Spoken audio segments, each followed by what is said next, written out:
This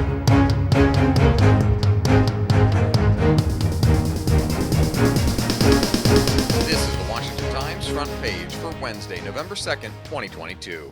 Thanks for joining us. I'm George Gerbo. A week away from Election Day, President Biden dropped in on Florida. Susan Ferricchio reports the president's campaign stops in the Sunshine State underscored Democratic struggles there amid high inflation and soaring energy prices. Incumbent Republican Governor Ron DeSantis is leading Democratic challenger Charlie Crist by double digits in polling, while Republican Senator Marco Rubio is 8 points ahead of Democrat Val Demings in recent polls. At his stops, Biden warned of Republican plans to end Social Security and hit MAGA Republicans, calling them the biggest threat to democracy since the Civil War. On October 12th at the United Nations, 143 countries led by the U.S. and its allies voted to condemn Russia's invasion of Ukraine. Still, the diplomatic triumph carries little weight and has had virtually no impact on events on the ground. Ben Wolfgang writes it shows the UN's limited power as a global forum and the hard limits on its ability to truly influence 21st century conflicts. Analysts say the idea that the UN is capable of halting major wars, one of the foundational concepts behind its founding after the end of World War II, isn't applicable today. The UN has been able to manage some of the war's fallout. UN relief agencies have spearheaded massive humanitarian aid initiatives for Ukrainian citizens at home and for refugees forced to flee the country.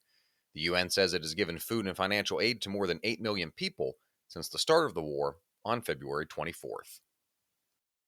Former Israeli Prime Minister Benjamin Netanyahu appears on the verge of a comeback as exit polls suggest his conservative political allies won just enough seats to once again form a government.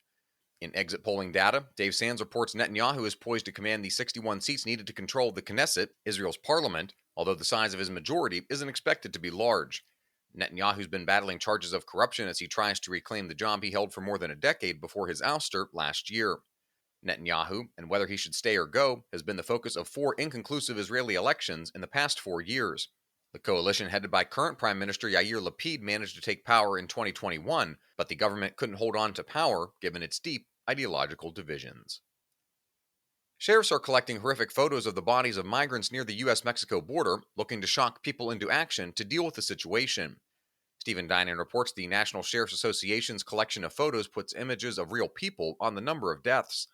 The Border Patrol set a record last year, tallying 557 migrant deaths.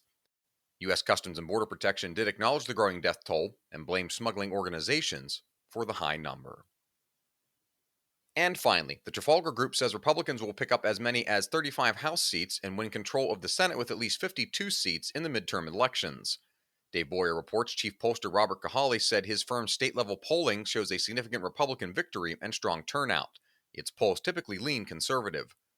Cahaly said the reluctance of some registered Republicans to take part in polls will result in pollsters underestimating the final Republican vote totals by anywhere from 1.5 to 5 percentage points.